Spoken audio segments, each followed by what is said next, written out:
क्या है आज 7 या 8? 7 है आई थिंक। चैप्टर नंबर 9 क्या है? Ray optics.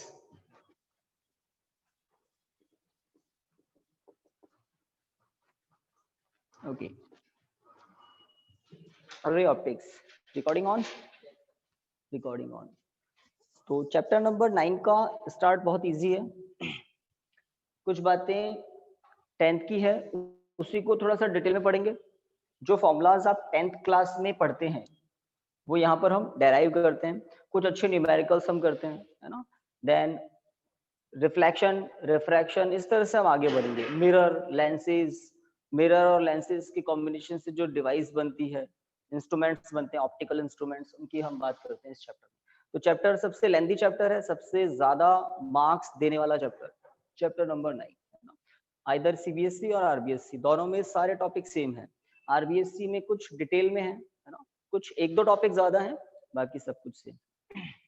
ओके, तो इस चैप्टर का हम स्टार्ट करेंगे किससे? लाइट। लाइट क्या है बताइए, लाइट क्या है? What is light? What is light? Tubelight,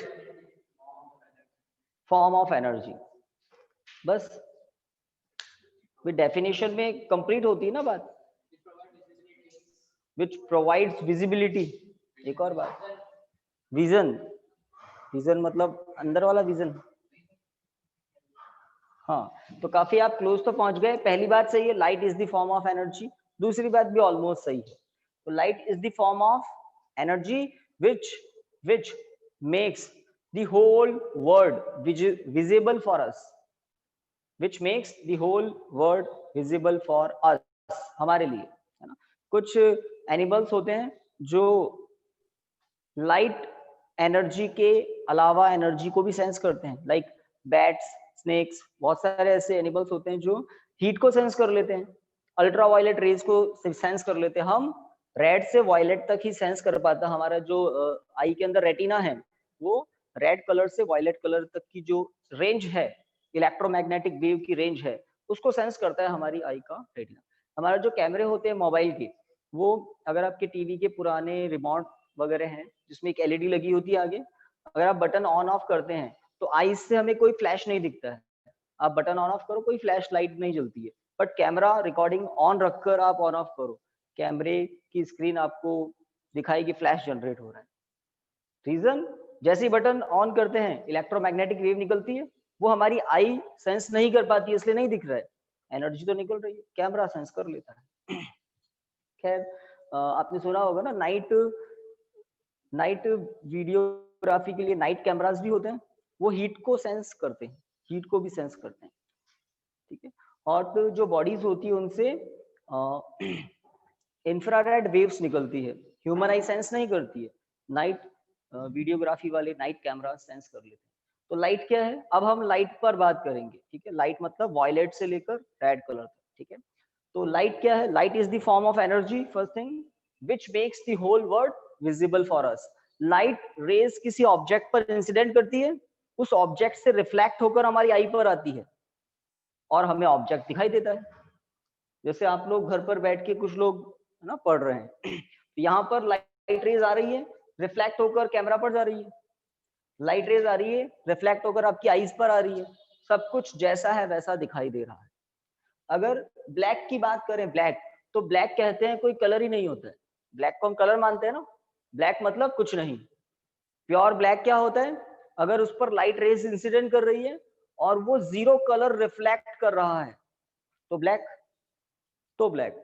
अगर कहीं व्हाइट है, व्हाइट मतलब वो सारे के सारे कलर को रिफ्लेक्ट कर देता है, और जब सारे कलर रिफ्लेक्ट होते हैं तो व्हाइट।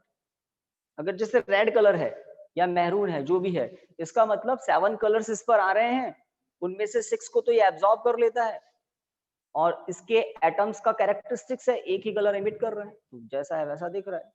तो रिफ्लेक्शन नहीं हो तो हमें कुछ दिखाई नहीं दे। Reflection is the cause due to which we see the whole world, the objects around us. Okay, तो किसी भी बॉडी पर लाइट रेज इंसिडेंट करती है, रिफ्लेक्ट होकर हमारी आई के रेटिना पर आती है, तब हमें दिखाई देती है। ठीक है, तो लाइट क्या है ये बात हो गई। ओके, लाइट के अब फिनोमिनाज होते हैं उसकी बात करनी है इस चैप्टर में। ठीक है, तो एक फिनोमिना है जो आप बहुत अच्छे से जानते हैं और थोड़ा डिटेल में पढ़ना है, क्या है?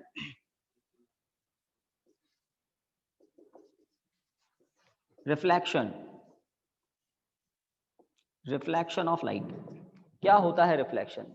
तो सभी को पता है, सबको अच्छे से पता है ना? तो क्या है? The phenomena of bouncing back of light रे after incident on an opaque surface. किसी भी ओपेक सरफेस पर लाइट इंसिडेंट करती है और वापस उसी मीडियम में आ जाती है, उस फिनोमिना को हम कहते हैं रिफ्लेक्शन ऑफ लाइट। बहुत अच्छे से आपको पता है। हम बात करेंगे टाइप्स ऑफ रिफ्लेक्शन की, जहां आपको थोड़ा ध्यान देना होगा। तो रिफ्लेक्शन क्या होता है? लेट ये एक सरफेस है, ओपेक सरफेस, रिफ्लेक्टिंग सरफेस है।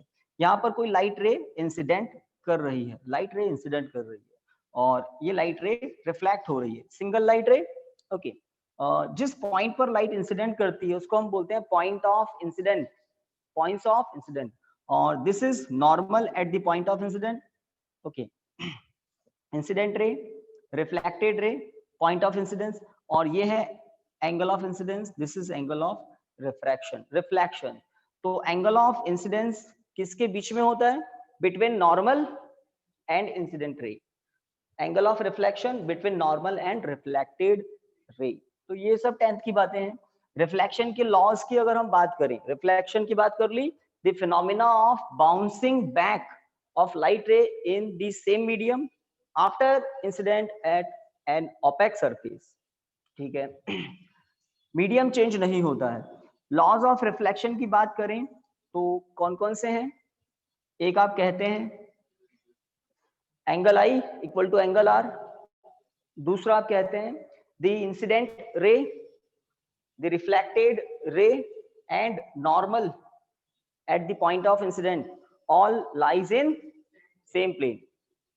Normal at the point of incident, ये बोलना नहीं भूलें, क्योंकि जो सरफेस होता है ना उस पर इनफाइनाइट नॉर्मल ड्रॉ कर सकते हैं, बट कौन सा नॉर्मल? वो नॉर्मल जो पॉइंट ऑफ इंसिडेंट पर है। Normal at the point of incident all lies in same plane. ये सब 10th की बातें हैं।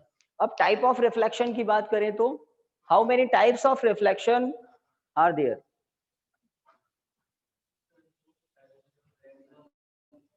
Parallel, regular and irregular, regular and irregular, है ना? हम मिरर में हमारा फेस देखते हैं, मिरर में, तो मिरर से कैसा रिफ्लेक्शन होता है? रेगुलर। मिरर एक स्मूथ रिफ्लेक्टिंग सरफेस होता है।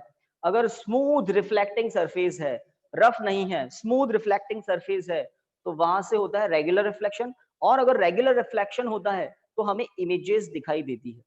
रेगुलर रिफ्लेक्शन का रिजल्ट क्या है? We can see our image, और किसी ऑब्जेक्ट की इमेज हम देख सकते हैं रेगुलर रिफ्लेक्शन से। बट अगर इरेगुलर रिफ्लेक्शन है तो हमें कोई इमेज नहीं दिखेगी, हमें वही ऑब्जेक्ट दिखेगा, वही ऑब्जेक्ट दिखेगा। जैसे ये वॉल, फ्लोर, सीलिंग सब कुछ दिखाई दे रहा है, तो इन सबसे क्या हो रहा है? Irregular reflection. आप माइक्रोस्कोप से इन सबको चेक करो, वॉल्स को, तो ये रफ सरफेसेस है, स्मूथ नहीं है, रफ सरफेसेस है। जैसे फ्लोर है, रफ है, यहाँ पर ऑयल फैला दें हम या वाटर फैला दें किसी थोड़ी हाइट तक, तो ऑयल का सरफेस, वाटर का सरफेस कैसा हो जाता है? स्मूथ। तो कुछ हद तक वहां से रेगुलर रिफ्लेक्शन होने लग जाता है और आपको अपने फेस दिखाई देने लग जाता है, स्मूथ हो जाता है इसलिए। तो रिफ्लेक्शन क्या होता है सबको अच्छे से पता है, ऑलरेडी पता है। टाइप्स ऑफ रिफ्लेक्शन की बात करें तो एक होता है रेगुलर और दूसरा होता है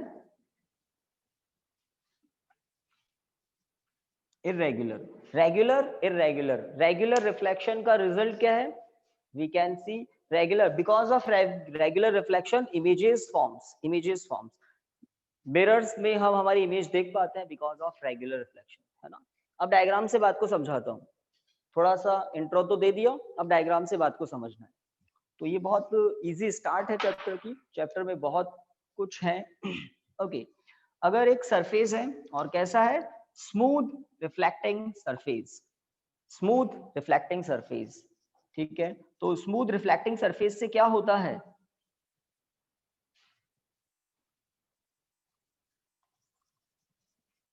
smooth reflecting surface,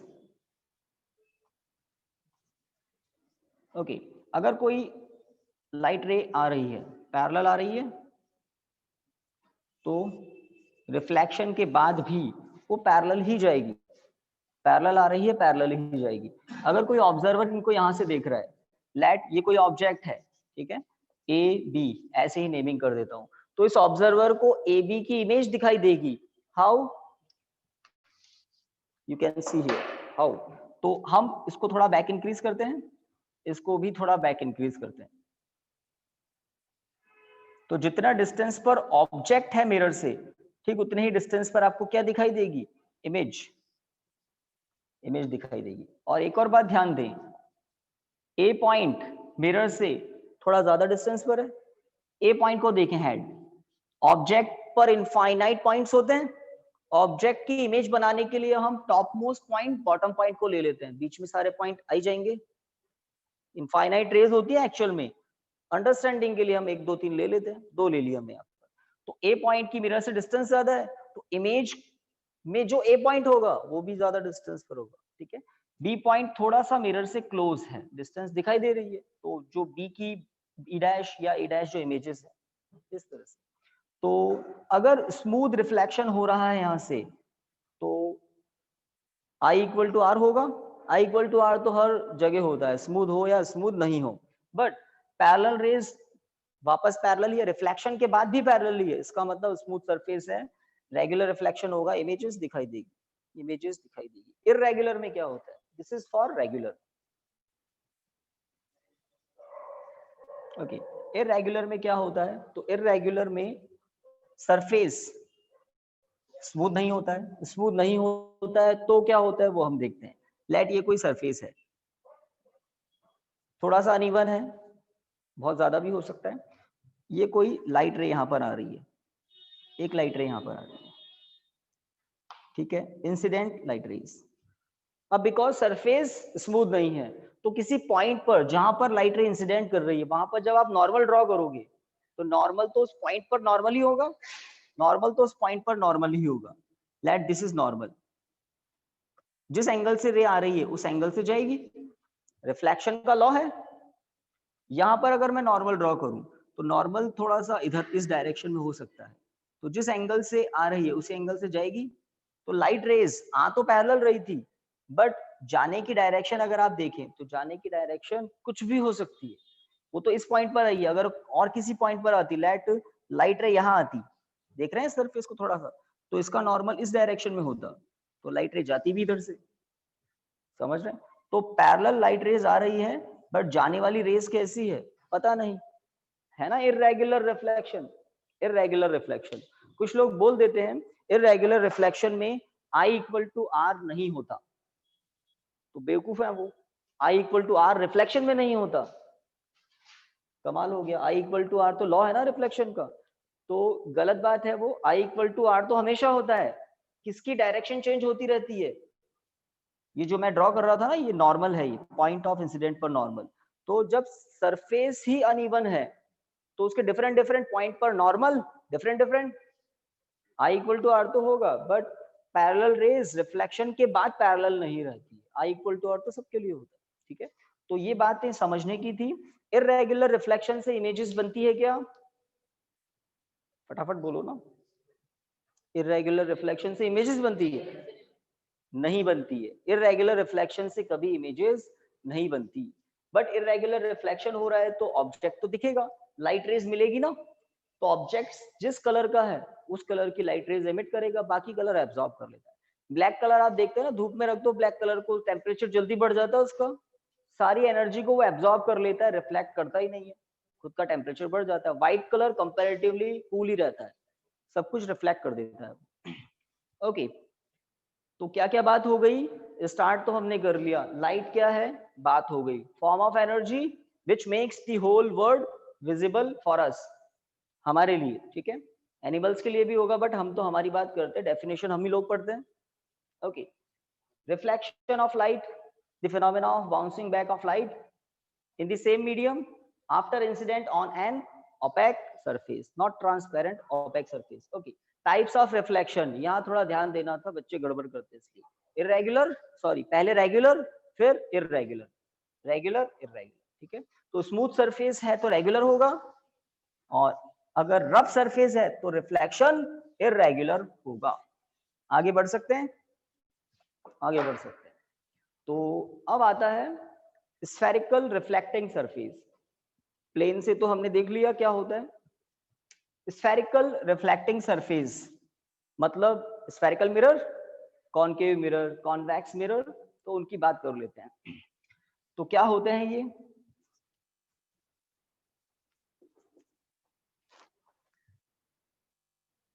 spherical reflecting,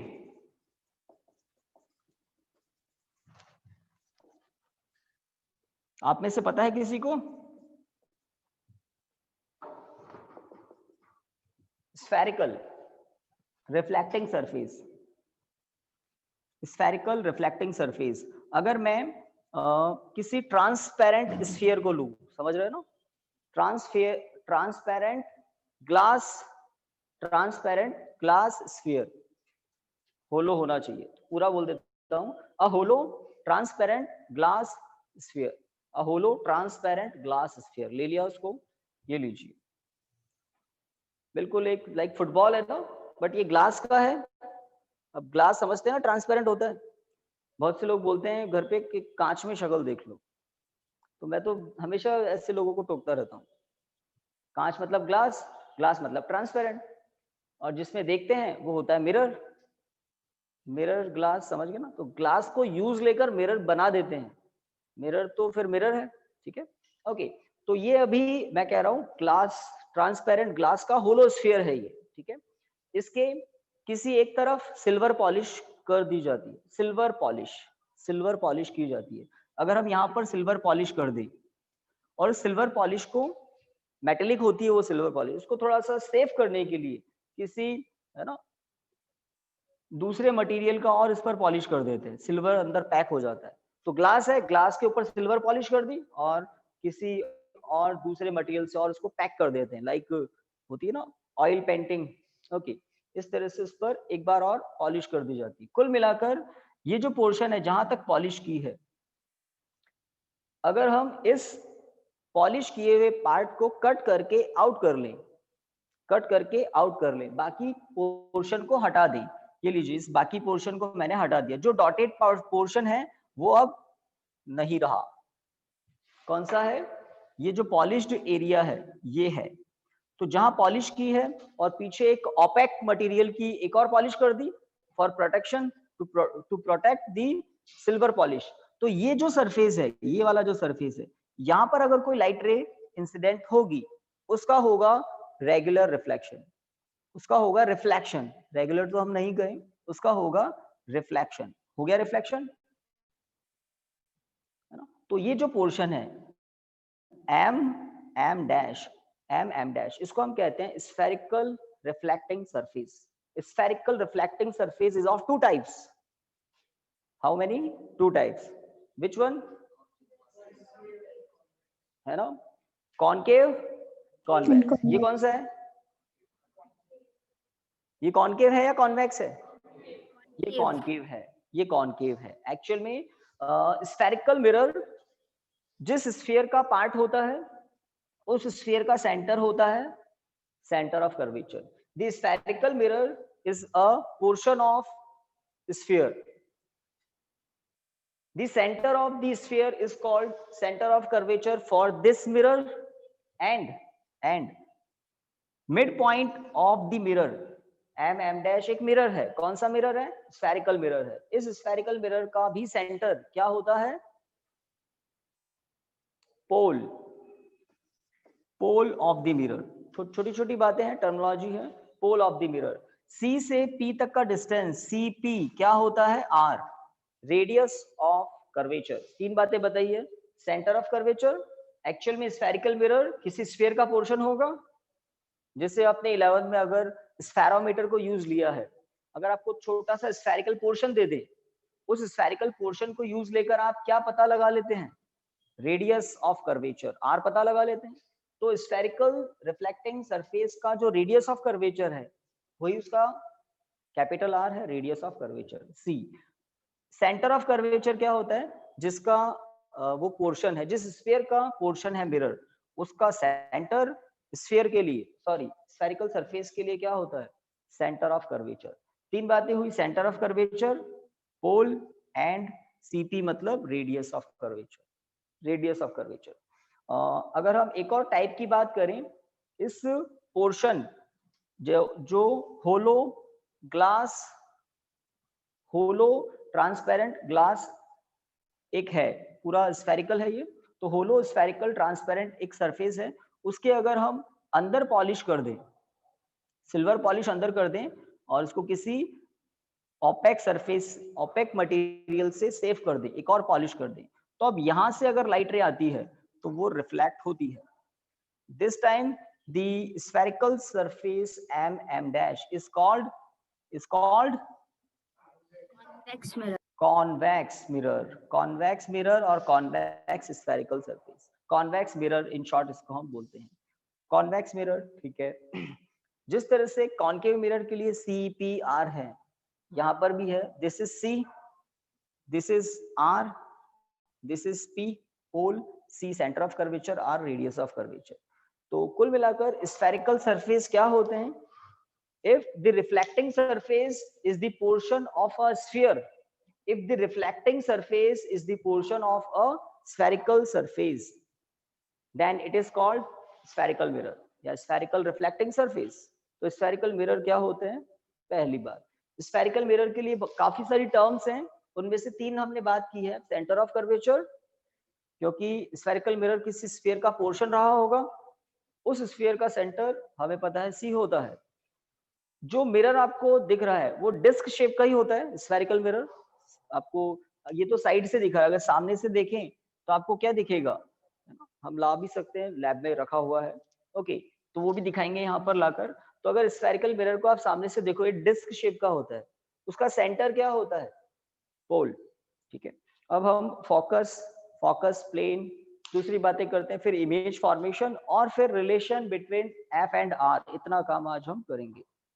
okay, तो रिफ्लेक्शन हो गया, स्फेरिकल रिफ्लेक्टिंग सरफेस, जैसा नाम वैसा काम।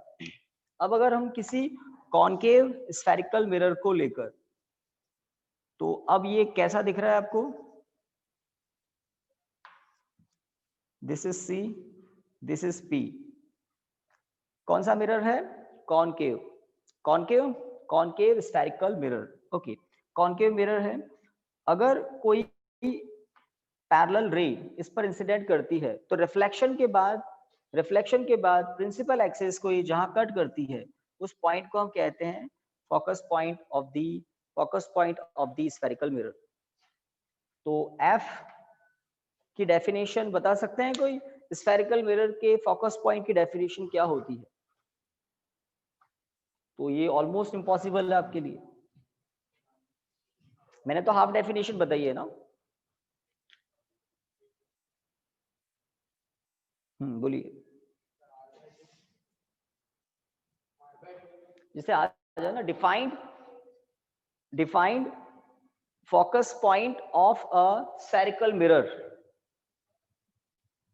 तो क्या करेंगे? मैं कह रहा हूँ ऑलमोस्ट इम्पॉसिबल है, मैंने तो अभी बताई भी नहीं है, मैंने तो हाफ डेफिनेशन तो बता दी, कंप्लीट नहीं बताई। कौन सा मिरर है? कॉनकेव है। एक कॉन्वेक्स भी होता है, कॉन्वेक्स का डायग्राम बना देता हूं, फिर डेफिनेशन की बात करेंगे। हाफ डेफिनेशन तो हो चुकी है। In case of concave, the parallel incident ray, the incident ray which parallel to principal axis after reflection passing through the principal axis, after reflection it crosses the principal axis at a point, the point is called focus point of the concave spherical mirror in case of only concave, but सारे तो concave नहीं होते, spherical mirror तो convex भी हो सकता है।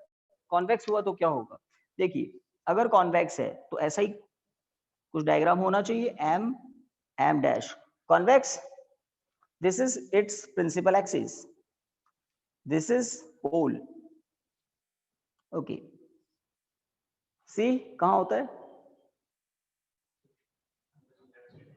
है ना? तो एक्चुअल में तो डेफिनेशन है, मैं बोल ही देता हूं। कॉनकेव के लिए, कॉनकेव मिरर के लिए डेफिनेशन क्या होती है? If the reflecting surface of a spherical mirror is towards its centre of curvature, then the spherical mirror is called concave mirror. If the reflecting surface of a spherical surface is towards its center of curvature, और इसके case में if the reflecting surface of a spherical mirror is away from its center of curvature, then the spherical mirror is called convex spherical mirror. Okay, तो reflection के rule के according होगा। ये reflection सही कराया है मैंने, उधर ही जानी चाहिए ना। अब अगर कोई ऑब्जर्वर इस रिफ्लेक्टेड रे को रिसीव कर रहा है तो उस ऑब्जर्वर के लिए रे पीछे से कहीं से आ रही है और वो आती हुई लग रही है उसको। तो इस कॉन्वेक्स मिरर के लिए डेफिनेशन क्या होगी? आफ्टर रिफ्लेक्शन, या पूरा हम कहें the light ray incident parallel to principal axis, if after reflection it appears from a point on the principal axis, the point is called focus point of the mirror. तो ये कौन सा mirror है? Convex. तो convex के लिए F की definition कुछ और है, क्योंकि वो एक्चुअल में कट नहीं करता है, वहां से इस ऑब्जर्वर को लग रहा है कि रे कहां से आ रही है, एक्चुअल में यहां से आ रही है, ऐसा उसको लग रहा है। ओके, तो कंबाइंड डेफिनेशन क्या होती है? For a spherical mirror, the incident parallel to principal axis. After reflection, it passes through bracket में for concave mirror, comma appearing from a point on principal axis bracket में for convex mirror. The point is called focus point of the spherical mirror. Spherical mirror के लिए focus point की definition, focus point is called focus point of the spherical mirror. Spherical mirror दोनों ही हो सकते हैं इसलिए। तो डेफिनेशन है आई थिंक नोट्स में, कोई चेक करके बता सकता है? नहीं तो हम लिखें, नोट्स में डेफिनेशन है spherical mirror, focus point of a spherical mirror. रहने दो उसको तो पीछे ही। हाँ भाई, नोट्स में देखो फोकस पॉइंट,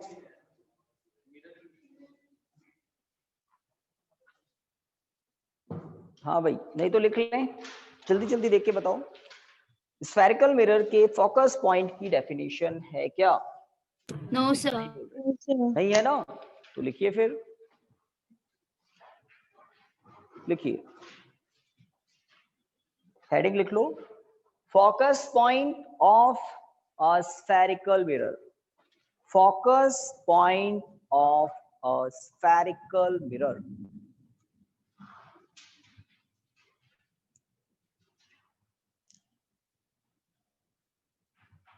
लिखें? ओके, लिखिए।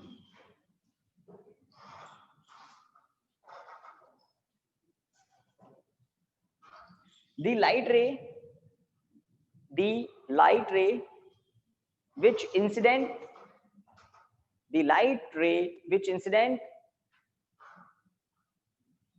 parallel to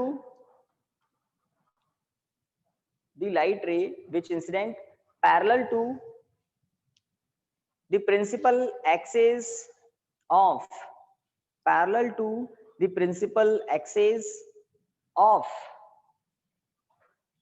the spherical mirror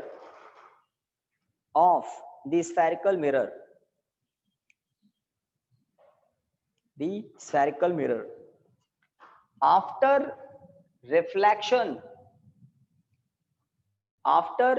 reflection it passing through a point, after reflection it passing through a point, bracket में लिखना, for concave mirror, for concave mirror, comma, appearing from, comma, appearing from a point, appearing from a point, bracket में लिखना, for convex mirror,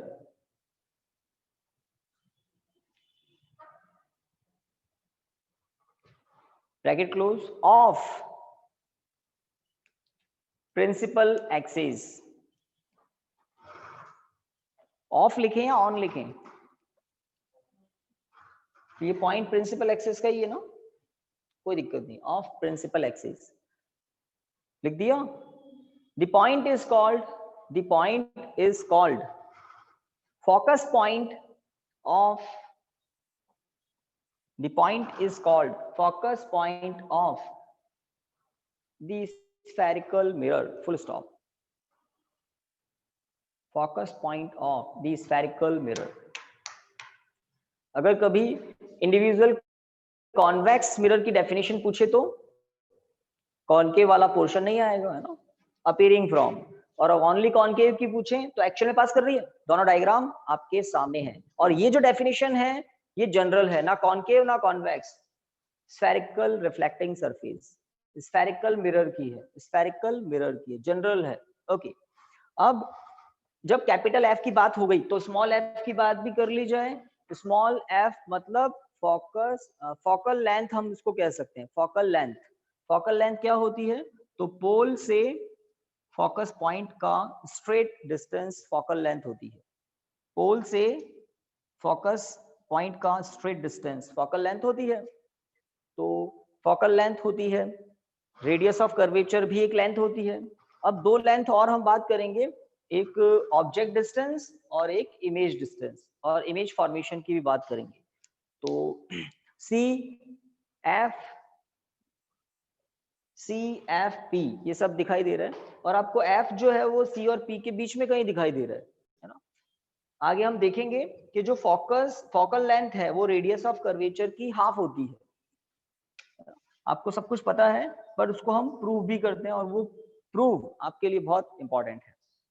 okay, तो पहले वो proof बता देते हैं, फिर इमेज फॉर्मेशन की बात करेंगे। तो एक टॉपिक है, नोट्स वो सेंड किए हुए हैं आपको, क्या है, relation between F and R, F R इन दोनों में relation between F and R, focal length, radius of curvature में रिलेशन क्या है।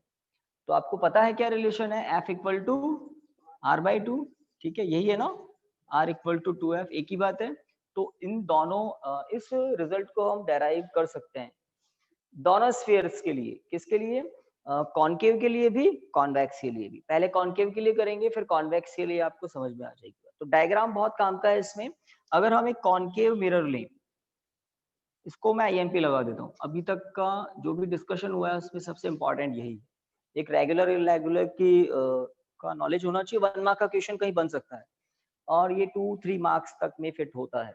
अगर कोई कॉनकेव मिरर है, ठीक है, कॉनकेव मिरर के लिए पैरेलल आने वाली लाइट रे, पैरेलल इंसिडेंट होने वाली लाइट रे रिफ्लेक्शन के बाद कहां से जाती है, सभी को पता है, फोकस से पास होती है।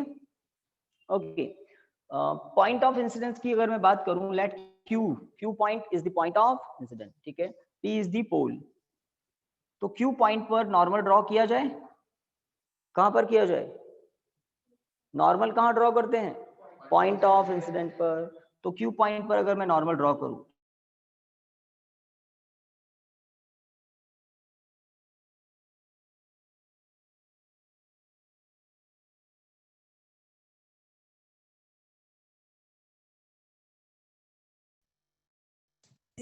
सरफेस पर, किसी भी स्फेरिकल सरफेस पर अगर नॉर्मल ड्रॉ किया जाता है तो हमेशा वो नॉर्मल कहां से पास होता है, उस स्फीयर के सेंटर से। तो स्फीयर का सेंटर ही तो सेंटर ऑफ कर्वेचर होता है ना, पोर्शन के लिए, ठीक है। तो अगर मैं आई यहां अप्लाई करूं, सही बात है क्या, आई किसके बीच का एंगल होता है, आर की बात करें तो बिल्कुल ठीक है, तो आई आर सेम होते हैं। एक बात, अगर आई की वैल्यू आर की वैल्यू सेम होती है तो मैं ना आई लिखना चाहता हूँ ना आर लिखना चाहता हूँ, मैं कुछ दूसरा लिखना चाहता हूँ। यहाँ पर मैं लिख रहा हूँ थीटा, यहाँ पर भी थीटा, ठीक है, थीटा थीटा। ओके, यहाँ पर एक नॉर्मल ड्रॉ कर रहे हैं, let this is point N, N point है, एन पॉइंट पी के बहुत नियर है। अगर point of incident Q pole P के बहुत नियर हो तब एन पॉइंट पी के नियर होता है। ये जो एन पॉइंट है ये पी के बहुत बहुत क्लोज है, ठीक है। पहली बात, यहां पर ये एंगल कितना होगा कोई बता सकता है? तसल्ली से देखिए, 2 थीटा इज करेक्ट। आप लोग क्या सोचते हैं, 2 theta is correct? Yes, sir. Yes, sir. Okay, this one again 2 theta या थीटा? दिस वन थीटा, दोनों की बात कर लेते हैं कैसे, ठीक है। तो ये कंप्लीट एंगल कितना है, ये 2 थीटा है, ये कंप्लीट एंगल 2 थीटा है, तो ये कंप्लीट एंगल 2 थीटा ही होगा ना, अल्टरनेटिंग इंटीरियर एंगल। अगर दो पैरेलल लाइन को एक ट्रांसवर्सल लाइन कट कर रही है और आप कह रहे हैं ये एंगल 2 थीटा है, तो ये भी 2 थीटा ही होगा। और अगर दो पैरेलल लाइन को एक ट्रांसवर्सल लाइन कुछ इस तरह से कट कर रही है कि यहाँ थीटा है, तो यहाँ थीटा ही होगा ना। अब वो ट्रांसवर्सल लाइन कौन सी होती है, ये डॉटेड वाली लाइन को भी देखिए, ट्रांसवर्सल लाइन। तो अगर ये एंगल थीटा है तो ये कितना होगा, थीटा, ठीक है। ओके, पहली बात, डायग्राम पूरा हो गया। अगर मैं डिस्टेंसेस की बात करूं, डिस्टेंसेस की बात करूं तो P से C तक का डिस्टेंस होता है radius of curvature. Distance P से F तक का डिस्टेंस होता है फोकल लेंथ F, ठीक है। एक रूल होता है साइन कन्वेंशन रूल, कुछ सुना है ना, sign convention rule, U V F R, इनके लिए साइन कन्वेंशन रूल है। कन्वेंशन मतलब स्टैंडर्ड किया हुआ है कुछ, और पूरे प्लेनेट पर जो भी इन साइंस को डिस्कस करता है, एनालिसिस करता है, वो उन रूल्स को यूज लेता है, ठीक है। तो कन्वेंशन है हमारे लिए क्या, वो बीच में बता रहा हूं मैं आपको, बहुत ही ऑर्डिनरी सी बात है। जिस तरह से कार्टेशियन कोऑर्डिनेट सिस्टम होता है उसी तरह से साइन कन्वेंशन रूल्स भी होते हैं। Okay, the pole of a spherical mirror is considered as a origin. तो पोल से लाइट रे, इंसिडेंट लाइट रे की डायरेक्शन में ध्यान दें, पोल से इंसिडेंट लाइट रे की डायरेक्शन में जो डिस्टेंसेस मेजर करते हैं वो पॉजिटिव होती है। तो एग्जैक्टली कार्टेशियन कोऑर्डिनेट सिस्टम नहीं है ये, थोड़ा सा डिफरेंट है। इस सिस्टम में किसका इंपॉर्टेंस होता है, इंसिडेंट लाइट कहां से आ रही है, तो इंसिडेंट लाइट अगर इधर से आ रही है, this is the direction of incident रे, इसका ही इंपॉर्टेंस होता है। और इसकी डायरेक्शन में जो डिस्टेंसेस होती है उसको पॉजिटिव लिया जाता है, और इसके अपोजिट डायरेक्शन में जो डिस्टेंसेस मेजर करते हो वो नेगेटिव होती है। All the distances measured from pole, पहली बात, the distance measured in the direction of incident ray are taken as positive, and the distance measured in the opposite direction of incident ray are taken as negative। दो हो गए, तो rules बता दिए मैंने sign convention के। पहला, all the distances measured from pole, ठीक है, कहां पॉजिटिव है कहां नेगेटिव। अब हाइट की बात करें तो हाइट्स कहां से मेजर की जाती है, प्रिंसिपल एक्सिस से, प्रिंसिपल एक्सिस से हाइट मेजर की जाती है, डिस्टेंस पोल से। तो प्रिंसिपल एक्सिस के ऊपर जो डिस्टेंसेस मेजर की जाती है वो पॉजिटिव, अगर ऊपर हाइट है तो पॉजिटिव और नीचे है तो नेगेटिव हाइट्स होगी। This is the sign convention rules. Okay, अगर इस साइन कन्वेंशन रूल को हम वहां अप्लाई करें तो what are the sign of F and R, small F का कैपिटल आर का साइन क्या होगा, नेगेटिव होगा। कैसे होगा, the direction of incident ray, you can see the direction of incident ray. Okay, एक और बात, ये कौन सा मिरर है, कॉनकेव मिरर है, ये इसकी प्रिंसिपल एक्सिस, ठीक है। बताइए राइट साइड में डिस्टेंस या लेफ्ट साइड में, किस साइड में डिस्टेंस पॉजिटिव होगी, राइट में या लेफ्ट में, समझ रहे हैं ना। तो डिपेंड करेगा कि मिरर की ज्योमेट्री क्या है, मिरर पर लाइट किस डायरेक्शन से इंसिडेंट हो रही, किस डायरेक्शन में रिफ्लेक्ट कर रहा है। तो मिरर पर जो इस डायरेक्शन से रेज आ रही है, मिरर उनको रिफ्लेक्ट करेगा। और इस डायरेक्शन में, मतलब इस डायरेक्शन में जो डिस्टेंसेस मेजर होगी वो पॉजिटिव होगी, बट उधर होती नहीं है, इस डायरेक्शन में डिस्टेंसेस नेगेटिव होगी। तो कॉनकेव मिरर के केस में एफ आर नेगेटिव होते हैं, कैसे भी ले लो आप, है ना। तो कुछ लोग क्या कसम खा लेते हैं कि राइट साइड की डिस्टेंस पॉजिटिव होगी, नहीं, पहले ही मैं डायग्राम बना चुका हूँ, है ना। तो यहाँ पर जिस डायरेक्शन में लाइट जा रही है उस डायरेक्शन में डिस्टेंसेस पॉजिटिव होगी। डिस्टेंसेस मेजर कहाँ से करते हैं? पोल से, पोल से। हाइट मेजर कहाँ से करते हैं? प्रिंसिपल एक्सिस से। कुछ बातें न्यूमेरिकल करेंगे तब ये बहुत बहुत बहुत काम आएगी। तो साइन कन्वेंशन रूल की बात हो गई। अगर मैं यहाँ पर एक मिरर बना रहा हूँ, कौन सा मिरर है? देख लिया सभी ने, कॉन्वेक्स मिरर है, ये इसकी प्रिंसिपल एक्सिस है, ठीक है। और ये है इंसिडेंट रे, किस डायरेक्शन में पॉजिटिव होगी? डिस्टेंस इज राइट साइड में, पोल से जब आप इधर मेजर करेंगे डिस्टेंसेस तो पॉजिटिव होगी। उसका reason, because according to rule the distances measured in the direction of incident ray are taken as positive. Distance measure करते कहां से हैं? पोल से। तो पोल से अगर आप राइट साइड में चले गए तो डिस्टेंस पॉजिटिव लोगे आप, और पोल से थोड़ा सा भी लेफ्ट आ गए तो वो नेगेटिव लेनी पड़ेगी। किसके अकॉर्डिंग? साइन कन्वेंशन रूल के अकॉर्डिंग। ओके, क्योंकि 10th क्लास में काफी बच्चे आते, 10th क्लास के न्यूमेरिकल जो होते हैं ना वो भी सॉल्व नहीं हो पाते कुछ बच्चों से, पॉजिटिव नेगेटिव का गड़बड़ कर देते हैं, आंसर बैठ नहीं पाता। बट साइन कन्वेंशन रूल्स को आप हमेशा दिमाग में फिट रखिए तो न्यूमेरिकल्स परफेक्टली सही होते हैं। ओके, तो हम क्या कर रहे थे, और इस टॉपिक का सबसे इंपॉर्टेंट काम है डायग्राम, जो कि हो चुका है, बस मुझे साइन अप्लाई करने हैं। तो अब समझ गए ना यहाँ पर कौन सी साइन आ जाएंगी? ट्रू, पहला काम हो गया। डायग्राम में दो राइट एंगल ट्राइंगल दिख रहे हैं, एक है NQF और एक है NQC, NQF NQC, NQF NQC, ठीक है।